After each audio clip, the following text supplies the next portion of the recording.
తెలంగాణ దాచిపెట్టుకున్న కృష్ణా నీళ్లను ఏపీ ఎత్తుకెళ్తున్నా రాష్ట్ర ప్రభుత్వం చోద్యం చూస్తోందని మాజీ మంత్రి జగదీష్ రెడ్డి ఆరోపించారు. ఏపీ నీటి దోపిడీతో తెలంగాణలో సాగు, తాగునీళ్లకు కటకట ఏర్పడే పరిస్థితి ఉందని హరీష్ రావు చెప్పారని అన్నారు.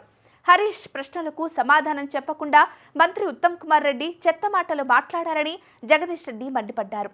రాష్ట్రానికి పొంచున్న ప్రమాదం గురించి మాట్లాడితే కాంగ్రెస్ నేతలు రాజకీయాలు మాట్లాడుతున్నారని ధ్వజమెత్తారు. ఉమ్మడి రాష్ట్రంలోనూ తెలంగాణలోనూ అన్యాయం చేసింది కాంగ్రెస్, బీజేపీలే అని ఆయన మండిపడ్డారు. చంద్రబాబు, రేవంత్ రెడ్డి, కాంగ్రెస్, బీజేపీ తెలంగాణకు సరైన నీటి వాటా దక్కకపోవడానికి కారణమన్నారు. ఉత్తమ్ కుమార్ ఎవరో రాసిచ్చింది చదివారు. రేవంత్ రెడ్డి తిట్లతో సీఎం అయ్యారు. తాను కూడా అదే భాషలో మాట్లాడితే సీఎం అవుతానని ఉత్తమ్ అనుకుంటున్నారో ఏమో. 10 ఏళ్ల కేసీఆర్ పాలనలో సాగు, తాగునీళ్లకు ఎలాంటి కష్టం వాటిల్లలేదు. రేవంత్ రెడ్డి మాట్లాడిన చెత్తనే ఉత్తమ్ కేసీఆర్ మీద మాట్లాడుతున్నారు. ఉత్తమ్ మాట్లాడాల్సింది కేంద్రం మీద, పక్క రాష్ట్రం మీద, చంద్రబాబు మీద. ఏపీలో ప్రాజెక్టుల మీద జగన్, చంద్రబాబు ఒకే వైఖరి మీద ఉన్నారు. తెలంగాణలో మాత్రం కేసీఆర్ ప్రాజెక్టులు కడుతుంటే కాంగ్రెస్ నేతలు కోర్టుల్లో కేసులు వేసి అడ్డుకున్నారు. పోతిరెడ్డిపాడును వ్యతిరేకించి ఆనాడు మా పార్టీ వైఎస్ కేబినెట్ నుంచి బయటకొచ్చింది. మాట్లాడుకుంటే తెలంగాణకు కాంగ్రెస్ చేసిన ద్రోహ చరిత్ర చాలా ఉంది. కృష్ణా జలాల్లో 50% వాటా కోసం ప్రయత్నిస్తున్నామని ఉత్తమ్ అంటున్నారు. ముందు ఉన్న పంటలను కాపాడటంపై దృష్టి పెట్టాలి. మోడీకి, చంద్రబాబుకి ఉత్తమ్ భయపడుతున్నారు. జగన్ సీఎంగా రాష్ట్రానికి వస్తే గౌరవించుకోవద్దా? మీరు చంద్రబాబు దగ్గరికి క్యూ కట్టలేదా? మాట్లాడడానికి సిగ్గుండాలన్నారు. కాంగ్రెస్ అవినీతి గురించి మాట్లాడుకుంటే అవినీతి అనే పదమే సిగ్గుపడుతుందన్నారు. ప్రతి దాంట్లో కమిషన్ అడుగుతున్న కాంగ్రెస్ నేతల కేసీఆర్ గురించి మాట్లాడేది. మంత్రుల అవినీతి సంపాదన చిట్టా మా దగ్గరుందన్నారు. ప్రజలు కూడా చర్చించుకుంటున్నారన్నారు. కాంగ్రెస్ కార్యకర్తల దగ్గర మంత్రులు కమిషన్ తీసుకుంటున్నారు. కేసీఆర్ తమ దగ్గర డబ్బులు తీసుకున్నారని ఎవరూ ఇంతవరకు అనలేదన్నారు. పంటలను కాపాడుకోవడానికి సాగునీరు, ప్రజలకు తాగునీరు అందించేందుకు మనకు దక్కాల్సిన కృష్ణా జలాలు దక్కాలి.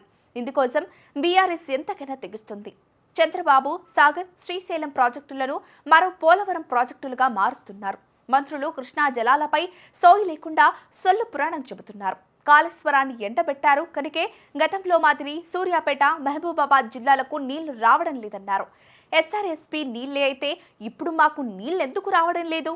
శ్రీరామ్ సాగర్ నీళ్లెందుకు రావడం లేదో చర్చిద్దాం రండి. కేసీఆర్ను తిట్టడం బంద్ చేసి కృష్ణా జలాల వాటాను సాధించుకోవడం మీద మంత్రులు దృష్టి పెట్టాలన్నారు. కేసీఆర్ హయాంలో 17 పంట సీజన్లకు నీళ్లిచ్చాం. కేసీఆర్ హయాంలో ఏపీకి నీళ్లు అక్రమంగా తరలిస్తే ఇన్ని పంటలు పండటం సాధ్యమా? పెరిగిన పంట విస్తీర్ణం, పంట ఉత్పత్తే కేసీఆర్ హయాంలో సాగునీళ్లు సక్రమ వాడకమే కారణం. ఊరి సర్పంచ్కు కూడా సమాధానం చెప్పలేని స్థాయి కాంగ్రెస్ నేతలదని అన్నారు. వీళ్ళ కేసీఆర్ గురించి మాట్లాడేది. ఇప్పటికైనా సోయి తెచ్చుకుని సాగర్, శ్రీశైలం ప్రాజెక్టుల్లో తెలంగాణకు న్యాయమైన వాటా దక్కేలా రాష్ట్ర ప్రభుత్వం కృషి చేయాలి. అసలు నీళ్లను ఎలా కొలుస్తారో కాంగ్రెస్ నేతలకు తెలుసా? తెలంగాణ ప్రజలకు ఉద్యమం నుంచే టీఎంసీల గురించి కేసీఆర్ అవగాహన కల్పించారు.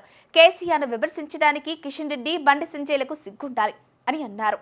కేంద్ర మంత్రులుగా ఉన్నవారు కేఆర్ఎంబీ అధికారులతో మాట్లాడి తెలంగాణకు రావాల్సిన నీళ్లు సాధించడం చేత కాదా? కేసీఆర్ హయాంలో పాలమూరు నుంచి వలసలు ఆగాయా లేదా? నల్గొండ నుంచి ఫ్లోరోసిస్ భూతం పోయిందా లేదా? బీజేపీ నేతలు తెలుసుకోవాలి. కోమటిరెడ్డి మీడియాతో మాట్లాడే ముందు ఏ స్థితిలో ఉన్నారో తెలుసుకునేందుకు ఆయన నోట్లో పైపు పెట్టాలని మాజీ మంత్రి జగదీష్ రెడ్డి నిప్పులు చెరిగారు.